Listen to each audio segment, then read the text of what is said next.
OnePlus seems determined to play the numbers game again, and the OnePlus 15 leaks paint a mixed picture of raw power, bold design shifts, and questionable compromises.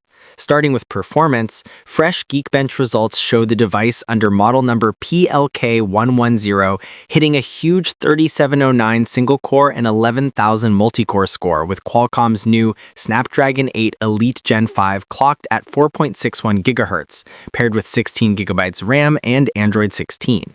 That's a massive leap from the embarrassingly low early prototype results, proving OnePlus isn't holding back on horsepower.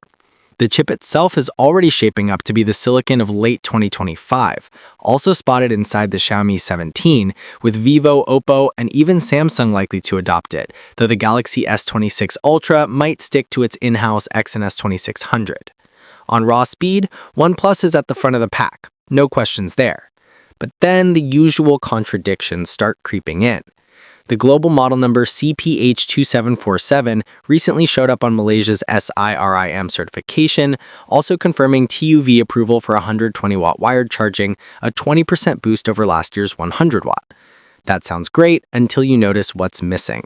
OnePlus has quietly ditched the Hasselblad partnership in favor of its own DetailMax Engine. For a company that once hyped Hasselblad as a game-changing collaboration, this feels like a downgrade in branding power, if not in results. Then there's the display story. Yes, the OnePlus 15 will flaunt a 165Hz refresh rate, the highest in mainstream flagships, giving it 37% more frames than the iPhone 17 Pro or Galaxy S25 Ultra, both stuck at 120Hz.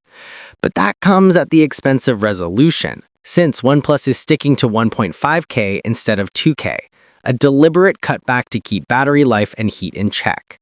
At 6.78 inches, the downgrade might not sting too much, but for a brand claiming to push limits, it reeks of compromise. The design leaks add more fuel to this half-bold, half-hollow strategy. Digital Chat Station reports the OnePlus 15 will carry a flat display with rounded corners, ultra-thin bezels thinner than the iPhone 17 Pro Max, and an aluminum frame with ceramic coating, plus a new earthy matte colorway. It's also moving away from the circular camera bump to a square camera module, signaling another attempt at differentiation.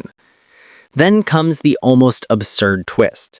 OnePlus has teased that one of its upcoming models could push a 265Hz refresh rate. It's hard not to roll your eyes at this. What's the point? Beyond marketing bragging rights, no mainstream user needs a 265Hz screen, and even hardcore gamers won't see much benefit. It feels like the company's old trick, overhyping refresh rates the way it once did with 90Hz on the OnePlus 7 Pro. Launch is set to October in China, with a global release in January 2026, and the pricing is expected to undercut Samsung and Apple.